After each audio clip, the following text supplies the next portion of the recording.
The massive station Prima Nexus hung in space like a metal city.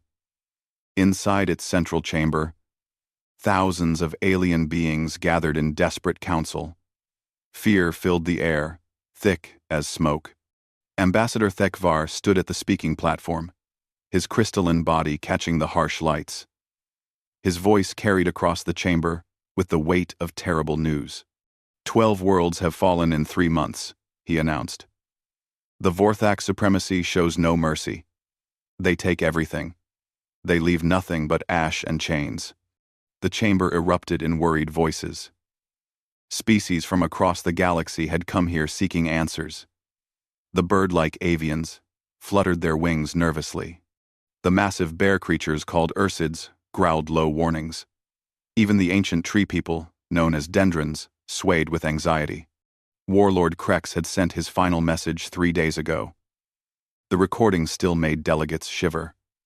His reptilian face filled with cruel satisfaction as he spoke his demands. 10 more systems will bow to the Vorthak supremacy. His voice had hissed through scaled lips. Choose which 10, or I choose for myself. You have 7 days to decide. Now only 4 days remained. Council Speaker Zephyros, an elegant being made of flowing energy, called for order. We must find a solution. What do our military advisors suggest? General Torak of the militant coalition stepped forward. His 4 arms gestured as he spoke. Our combined fleets could match Vorthak numbers, but barely. The cost would be terrible. Half the galaxy would burn in such a war. Then we negotiate, suggested Ambassador Yelana from the Peaceful Worlds Union. Her soft blue skin glowed with hope. Surely Krex wants something we can give without surrendering 10 systems.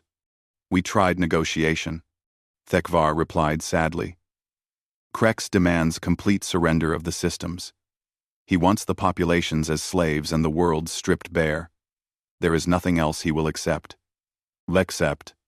The debate continued for hours. Some delegates wanted to fight. Others pushed for surrender of unpopulated systems to buy time. A few suggested offering tribute, or technology, in exchange for peace. All their solutions felt wrong. Everyone knew Krex would never stop. Give him 10 systems today, and tomorrow he would demand 20 more. The Vorthak supremacy fed on conquest like fire feeds on wood. As the arguments grew louder, a quiet voice cut through the noise. Permission to speak? The chamber fell silent. Standing at the entrance was a figure none had seen before. He wore the simple blue uniform of an unknown military. His features marked him as one of the new species, the ones called humans. Captain Min Jae-sung walked forward with steady steps. His dark eyes took in the vast chamber, without fear or amazement. Behind him followed 2 other humans, a woman in scientific robes and a man in military dress. Speaker Zephyros consulted his records quickly. You are Captain Min of the human delegation. This is your species' first formal contact with the Council. Do you have something to add to our discussions?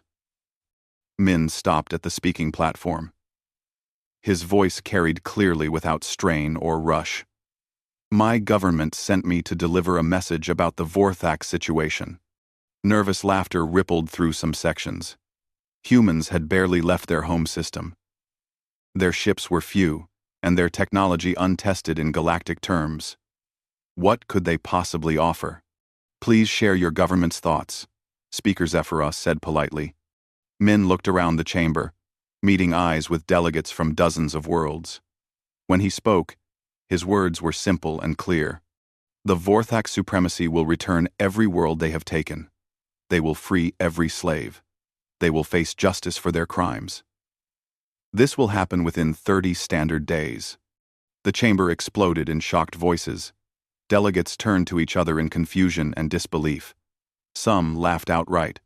Others looked offended by such bold claims from newcomers. Ambassador Thekvar raised his hand for quiet. His crystalline features showed puzzlement. Captain Min, I appreciate human confidence, but perhaps you don't understand the situation. Warlord Krex commands millions of ships and has never lost a battle.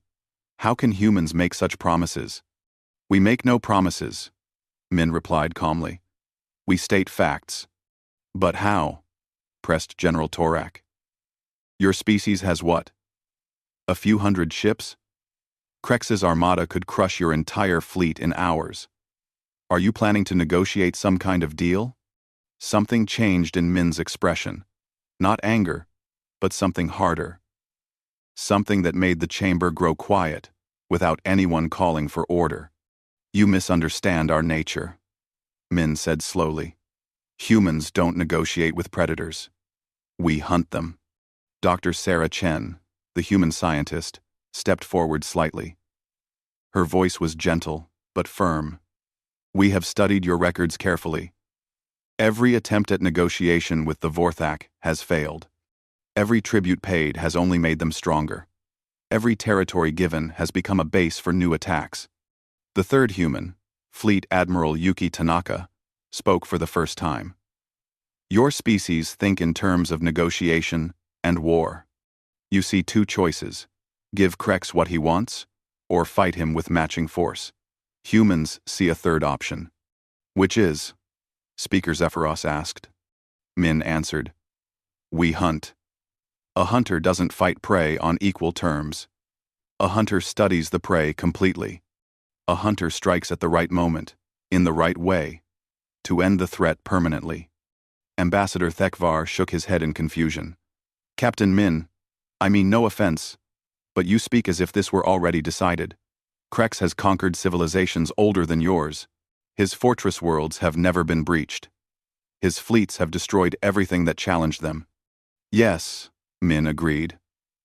That is why negotiation fails. You approach Krex as equals, seeking compromise. But Krex is not your equal. He is a predator, feeding on weakness. The captain paused, looking around the chamber one more time. We do not come as equals either. We come as hunters. And hunters do not negotiate with their prey. Min turned and walked toward the exit, his two companions following. At the doorway, he stopped and looked back. The Vorthak supremacy ends in 30 days. How it ends depends on choices Krex makes, not choices we make.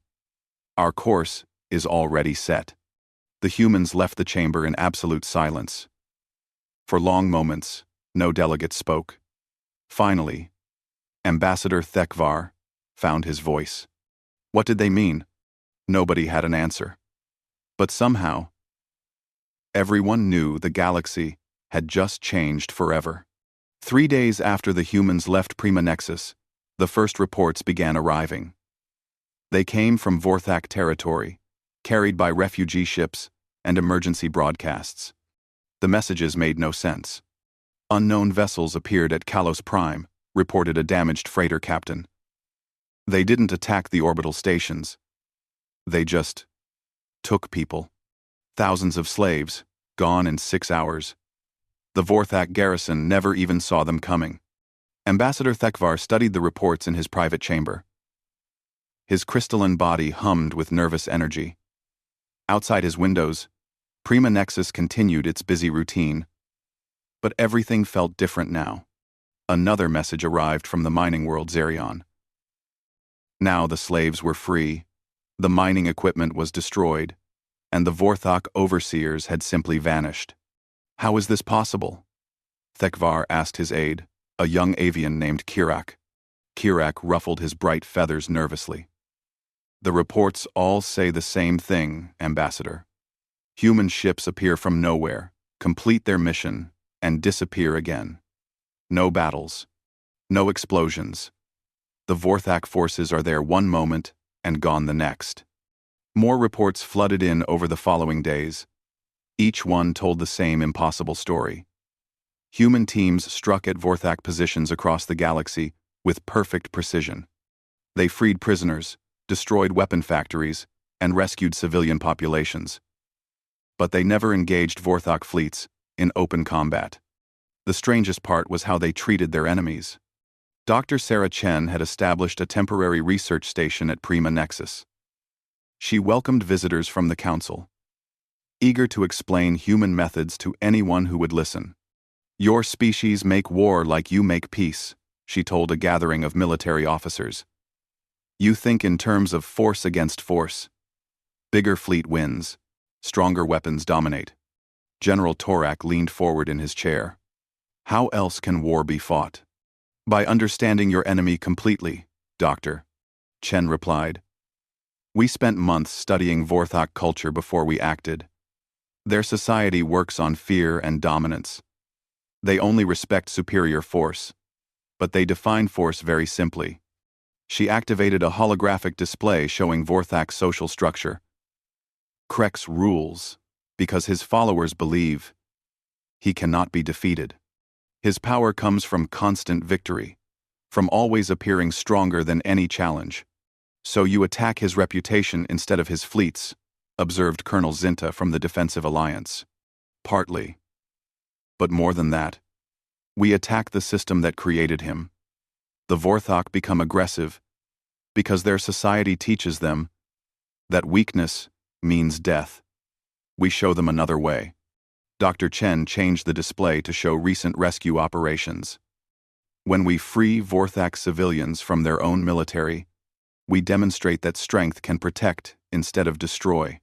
When we capture Vorthok soldiers alive instead of killing them, we prove that defeat doesn't mean death. The military officers looked skeptical. Captain Vex, from the warrior clans, spoke up. This sounds like weakness. Enemies should be destroyed, not educated. That thinking is why you've never defeated the Vorthok, Doctor, Chen replied gently. You fight them the same way they fight you. Force against force. But they're better at that game because their entire culture prepares them for it. Meanwhile, in deep space, Captain Min Jae-sung commanded the human fleet from his ship, the Dignity. The vessel was smaller than most galactic warships, but its sensor arrays were more advanced than anything the galaxy had seen. His tactical officer, Lieutenant Commander Park Soon-young, reported from her station. Vorthok's 7th Fleet is moving toward the Bendari system, Captain. They're trying to consolidate their scattered forces. How many ships? Min asked. 237 combat vessels. Admiral Vex Korth commanding. Min nodded thoughtfully. And civilian traffic in that area? 17 refugee convoys fleeing Vorthok space. The routes will intersect near Bendari Station. We can't allow Vex Korth to capture those refugees. But we also can't let him force us into the kind of battle he wants. Min studied the tactical display. Signal the fleet. We'll use the Dignity Protocol. Lieutenant Commander Park smiled slightly. The Dignity Protocol was pure human innovation. Something no other species had ever attempted. Instead of meeting the Vorthok fleet in open battle, human ships scattered throughout the area. They used advanced stealth technology to approach Vorthok vessels individually. But instead of attacking, they simply disabled the ship's weapons and engines. One by one, Vorthok warships found themselves helpless in space. Their crews remained alive and unharmed, but their vessels could no longer fight or flee. Admiral Vex Korth sent increasingly desperate messages to his scattered fleet. Why are you not fighting back? Where are the human ships? The answer came directly to his flagship. Captain Min's image appeared on Vex Korth's command screen. Admiral, your fleet is defeated. Your ships are disabled, but your crews are safe. You can surrender now. Or you can wait, while we disable your flagship as well. Vex Korth's reptilian features twisted with rage. Impossible. You have maybe 50 ships. I have 200. You had 200 ships, Min corrected politely. Now you have 200 disabled vessels and crews who are wondering why their admiral led them into a trap. On cue, reports flooded Vex Korth's communication system. Ship after ship confirmed the same status. Weapons offline. Engines dead. Life support functioning normally. How? Vex Korth demanded. By hunting instead of fighting, Min replied. Fighters meet their enemies head-on. Hunters study their prey and strike where they are weakest. The admiral's clawed hands gripped his command chair. You think this changes anything? Warlord Krex will send 10 fleets to replace this one. No, Min said calmly. He won't. Because by the time news of this defeat reaches him, he will have other problems to worry about. The transmission ended. Within hours, human rescue ships arrived to collect the refugee convoys safely. The disabled Vorthak vessels were left floating in space, their crews alive, but humiliated. Word of the defeat spread quickly through Vorthak space.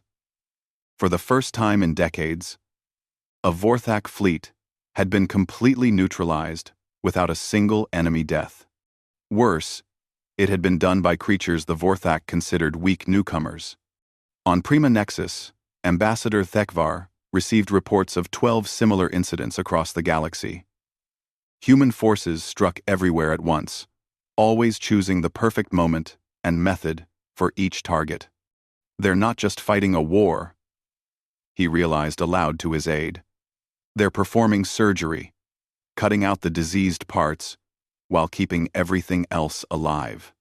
Kirek looked up from his datapad. Ambassador, there's something else. The humans are broadcasting messages to every world in Vorthak space. What kind of messages? Not propaganda. Educational programs. They're teaching Vorthak civilians about other forms of government, other ways of organizing society. They're showing them that strength can be used to build instead of destroy. Thekvar's crystalline form hummed with amazement.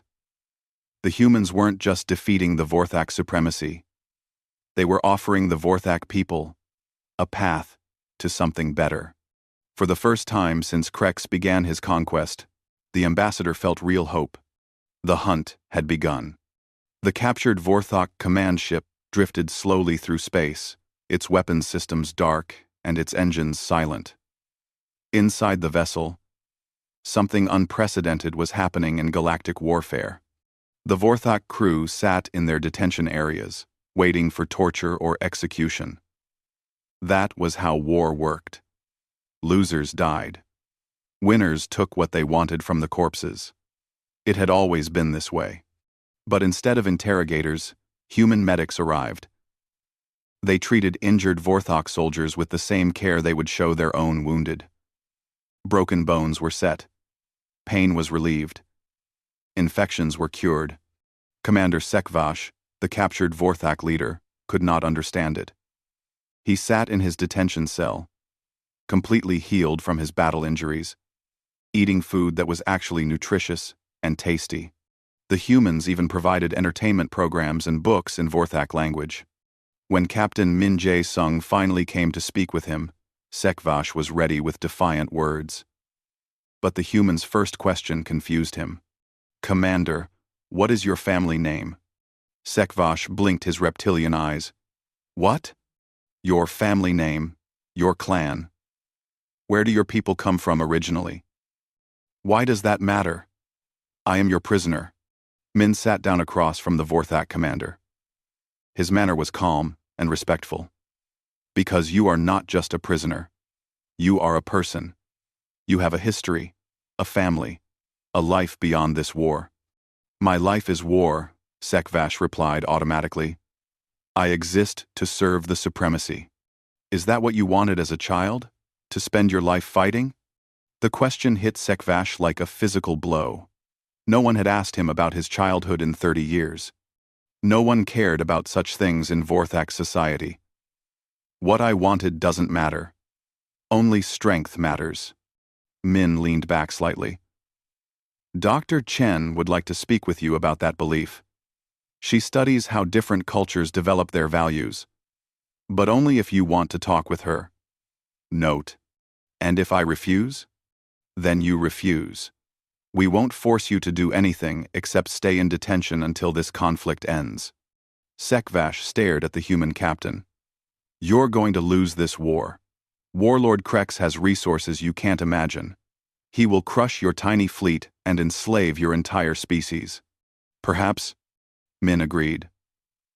But that won't change how we treat you today.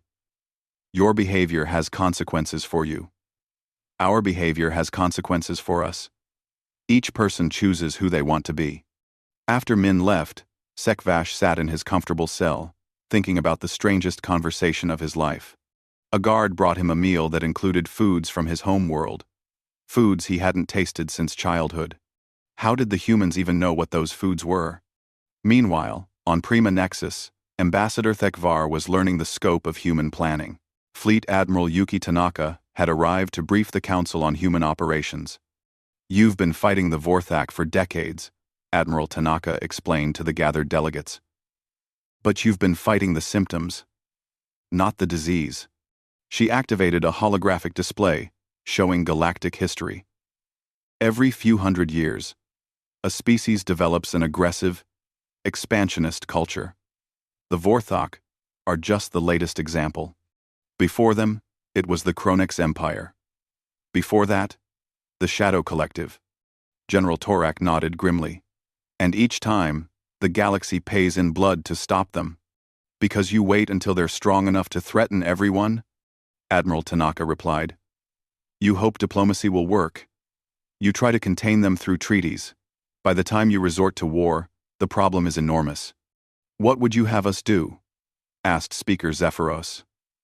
"Attack species before they become threats?" "No. Understand why they become threats in the first place." Dr. Chen appeared in the hologram, speaking from her research station.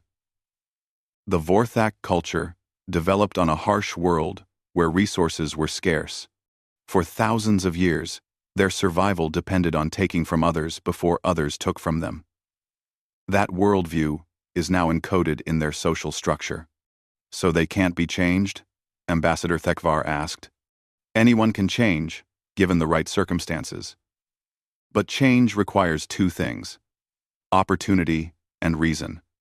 The Vorthak need to see that cooperation brings better results than conquest." Admiral Tanaka resumed control of the presentation. "Human forces aren't just disrupting Vorthak military operations. We're providing their civilian population with examples of alternative social structures." The display showed human aid programs throughout Vorthak space. Medical assistance, agricultural improvements, and educational resources were being offered to any Vorthak world that requested them. "You're helping the people who were trying to conquer you?" Colonel Zinta asked incredulously. "We're helping people who were taught that conquest was their only option," Admiral Tanaka corrected. "When they see other possibilities, many of them choose differently." The reports supported her words. 17 Vorthak worlds had already requested human assistance. Their populations were beginning to question why they needed to fight constant wars when cooperation brought prosperity and peace. But not everyone was ready to change. Warlord Krex sat in his command center on Vorthak Prime, watching reports of his crumbling empire with growing rage. His advisors cowered as he roared his frustration. "How are these insects doing this? They have no massive fleets. They have no super weapons. How are they destroying everything we've built?" Marshal Kexthot, his most experienced officer, spoke carefully. "Great Warlord, perhaps we should consider diplomatic contact. The humans seem willing to negotiate." Krex's clawed fist smashed down on his command console. "The Vorthak supremacy does not negotiate. We take what we want. We destroy what resists. But our forces are being defeated without being destroyed," Marshal Kexthot continued nervously. "Our soldiers are captured alive. Our civilians are offered aid instead of punishment. The humans fight like no enemy we've ever faced. Then we change our tactics. Gather every ship, every weapon, every soldier. We will strike at the human home system and burn their worlds to ash. When they see their families dying, they will remember that mercy is weakness." Marshal Kexthot wanted to point out that attacking civilian populations would unite the entire galaxy against them. But Krex was beyond reason now. Fear was driving him to more and more desperate measures. The order went out across Vorthak space. Every available ship was to join the Grand Armada for a final assault on humanity's home system. It would be the largest military force ever assembled by a single species. When human intelligence detected the massive fleet gathering, Captain Min was not surprised. He had expected this response. Predators always lashed out most violently when they felt cornered. But he had also prepared for it. "Signal all human vessels," he ordered. "Execute Protocol Dignity 7. It's time to show the galaxy what happens when you hunt with honor." Lieutenant Commander Park Soon-young smiled as she relayed the orders. Protocol Dignity 7 was the most ambitious operation humans had ever attempted. If it succeeded, the Vorthak supremacy would end not in destruction, but in transformation. If it failed, humanity might not survive to see another day. But that was a risk worth taking. Because some things were more important than survival. Sometimes, how you faced the end mattered more than whether you won or lost. The hunt was about to reach its climax. The Grand Armada of the Vorthak supremacy stretched across space like a metal storm cloud. 5,000 warships, the largest military force in recorded galactic history, moved toward the edge of human territory. At its heart flew Krex's massive flagship, the Domination, bristling with enough weapons to crack planets. Warlord Krex stood in his command center, watching star charts that showed the approaching human home system. His yellow eyes burned with anticipation. Soon, the annoying insects would learn what real power meant. "Great Warlord," reported his communication officer. "We are receiving a transmission from the human fleet. Put it through. Let me hear them beg for mercy." Captain Min Jae-sung's image appeared on the main screen. He stood alone on the bridge of his ship, his expression calm and respectful. The stars showed no sign of human fleet formations. "Warlord Krex, I am Captain Min of the human fleet. I have a proposal for you." "R," Krex laughed, a harsh sound that echoed through the command center. "You have a proposal? You should be cowering in fear. My armada will turn your worlds to dust." "I propose a single combat between champions," Min continued as if Krex hadn't spoken. "You choose your best ship and crew. We choose ours. Winner takes all." The Vorthak officers around Krex murmured in surprise. Single combat was an ancient tradition, almost forgotten in modern warfare. But it was still considered honorable among warrior cultures. Krex's eyes narrowed. "What makes you think I would agree to such foolishness? I have 5,000 ships. Why should I risk everything on single combat?" "Because you know your empire is dying," Min replied quietly. "Half your worlds have stopped sending tribute. Your own officers question your orders. Your people are beginning to realize that constant war brings nothing but suffering." "Lies!" Krex roared. But even as he said it, he could see worried glances among his crew.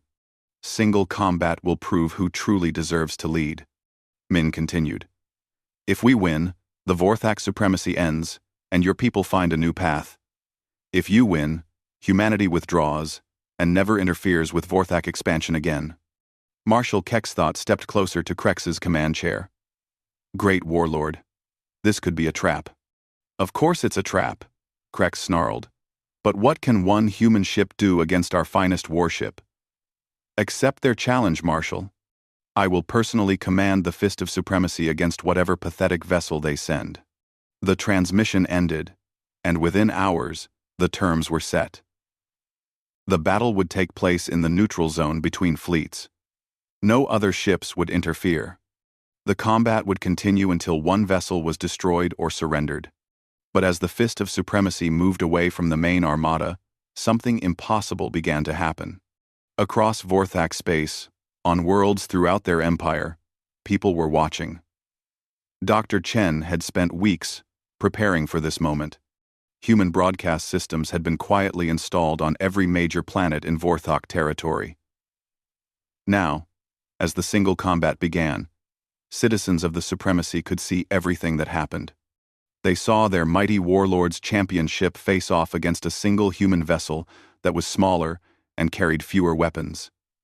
It looked like an easy victory for the Vorthak. But then the human ship began to move. It didn't charge forward like Vorthak vessels always did. It didn't try to match firepower with firepower. Instead, It danced through space with impossible grace, avoiding every shot while placing its own strikes with surgical precision. The Fist of Supremacy had thicker armor and bigger guns, but the human ship had something else. It had perfect knowledge of exactly where to strike and when to move. Every shot from the human vessel hit precisely where it would cause maximum damage to weapons and engines, while leaving the crew compartments untouched. On Vorthak worlds, crowds gathered around public screens. They watched their supposedly invincible warship being taken apart piece by an enemy that seemed to know its every weakness. How is this possible? Someone called out on the planet Sec Prime. They studied us, replied an old Vorthak engineer. They learned everything about our ships, our tactics, our thinking. They hunted us, like we were prey. Aboard the Fist of Supremacy, panic spread through the crew.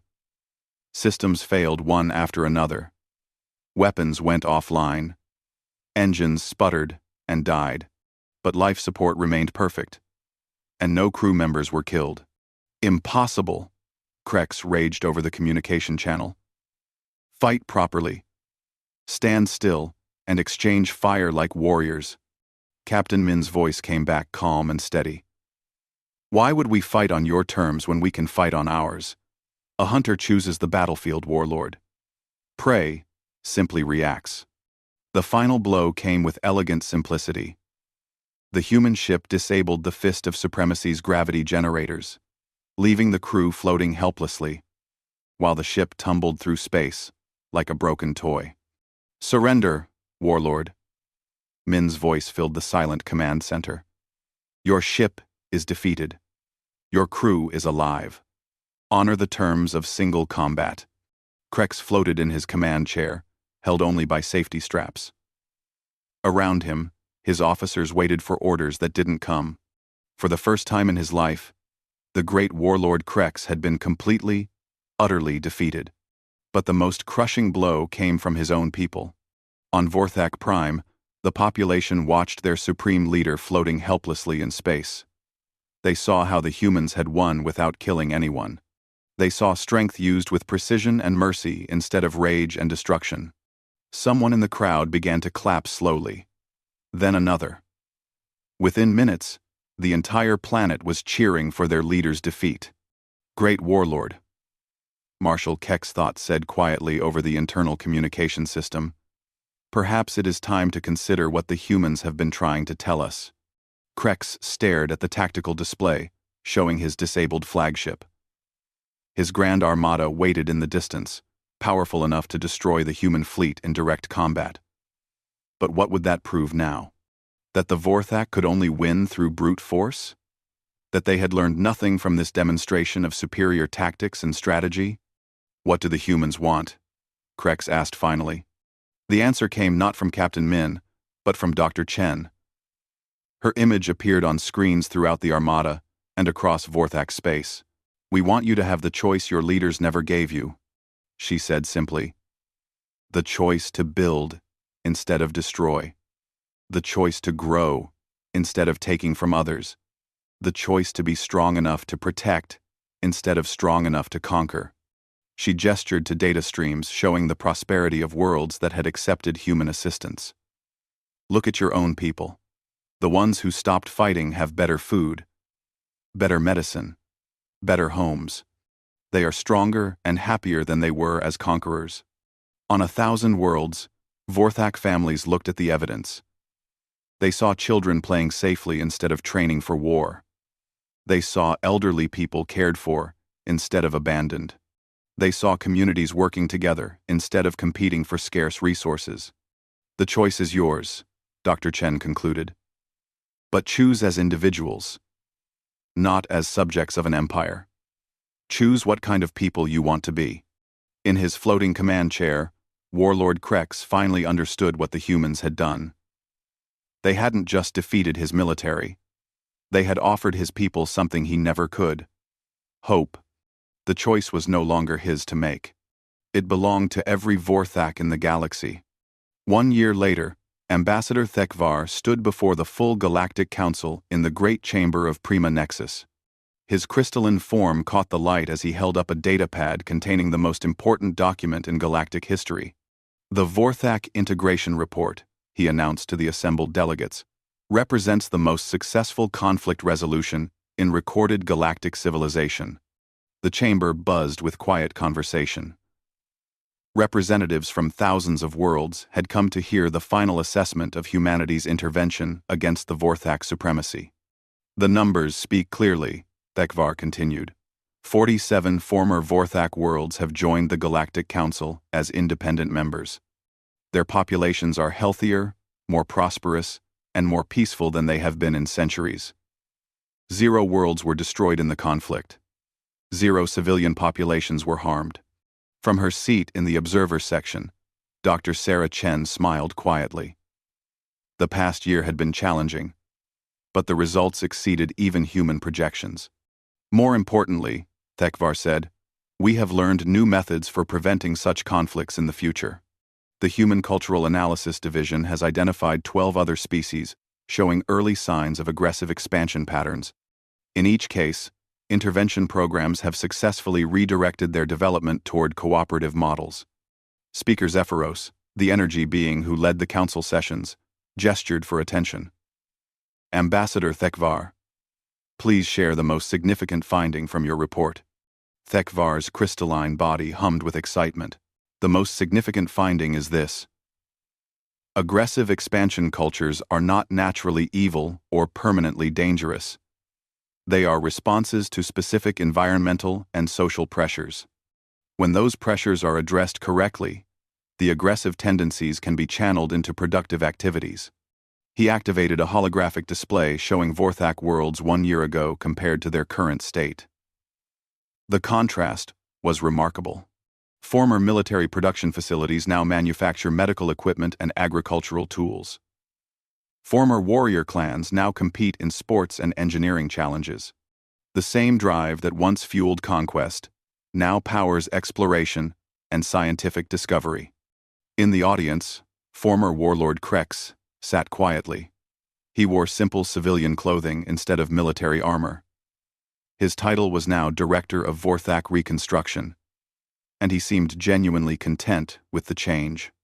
Captain Min Jae-sung rose from his seat when Speaker Zephyros called his name. Over the past year, he had become the most respected military strategist in the galaxy. But he still wore his simple blue human uniform. Captain Min? Speaker Zephyros said formally. The Council wishes to offer humanity a permanent position as Director of Galactic Security. You would have authority to intervene in conflicts anywhere in Council space. Min bowed politely. We are honored by the offer, but we must decline. Surprised murmurs filled the chamber. General Torak called out. But why? You've proven your methods work better than anything we've tried before. Because power should not be concentrated in any single species, Min replied. Not even humans. We succeeded with the Vorthak because we approached the problem as outsiders with fresh perspectives.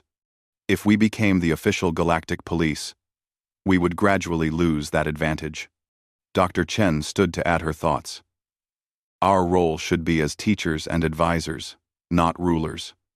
We can share what we've learned, but each species must choose its own path to peace. Fleet Admiral Yuki Tanaka appeared via holographic projection from her ship in distant space. The galaxy doesn't need human leaders. It needs the principles we demonstrated.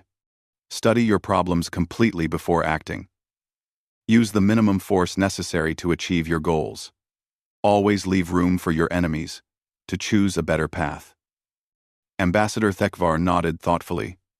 Then what role will humanity play in galactic affairs going forward? Min considered the question carefully.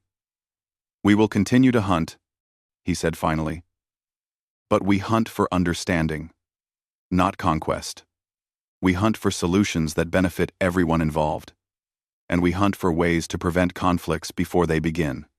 And if another crisis arises, another aggressive species threatens galactic peace, then we will offer our assistance to whoever needs it. But we will not act alone. And we will not impose our solutions on others. Speaker Zephyros gestured toward the Vorthok delegation. Director Krex, do you have any final comments for the council? The former warlord stood slowly. His reptilian features showed deep thought. I spent my life believing that strength meant the ability to destroy enemies. The humans taught me that true strength means the ability to turn enemies into allies. He paused, looking around the chamber filled with species from across the galaxy. They defeated me completely, but they did it with honor. They could have killed me and destroyed my people. Instead, they gave us the chance to become something better than what we were. And what advice would you give to other species who might face similar choices? Thekvar asked. Don't wait until you become the enemy, Krex replied. The humans succeeded because they acted while change was still possible. If they had waited until we conquered half the galaxy, the only solution would have been our destruction. Dr. Chen activated a new holographic display showing her latest research. Director Krex raises an important point. Our analysis shows that most aggressive cultures can be redirected successfully if intervention happens early. Once they become too large and powerful, military solution becomes the only option. Well, one person and 6 and teen. So the key is early detection and intervention? General Torek asked. The key is understanding that every species has the potential for both good and evil, Doctor. Chen replied. Our job is to encourage the good and redirect the evil before it grows too strong to control. Captain Min stepped forward one final time. The galaxy assumed that conflict could only end in victory or defeat. We showed that there is a third option: transformation. But transformation requires patience, wisdom, and the courage to take risks for principles instead of just for survival. He looked around the chamber, meeting eyes with delegates from dozens of worlds. You don't need humans to use these methods. You need to hunt for justice instead of just fighting for victory. You need to study your enemies completely instead of just matching their force with greater force. Speaker Zephyros raised his energy form in a gesture of formal recognition. The Council hereby adopts the Human Conflict Resolution Protocols as standard operating procedure for all future interventions. The chamber erupted in applause. But Captain Min raised his hand for quiet. Don't adopt our protocols, he said seriously. Adapt them to your own cultures and situations. What worked for the Vorthak might not work for the next crisis. The principle matters more than the specific methods. And what is that principle? Ambassador Thekvar asked. Min smiled for the first time in the session. Hunt with dignity. Strike with precision. Always remember that your enemies are people who have chosen the wrong path, not monsters who must be destroyed. Give them the chance to choose differently. As the session ended and delegates began filing out of the chamber, the galaxy had fundamentally changed. Not because of human technology or human ships, but because of human thinking. The age of endless war was ending. The age of hunting for peace had begun. And in distant space, human ships continued their patrol routes, watching for the first signs of new conflicts while hoping they would never need to intervene again. But ready to hunt with dignity if they did.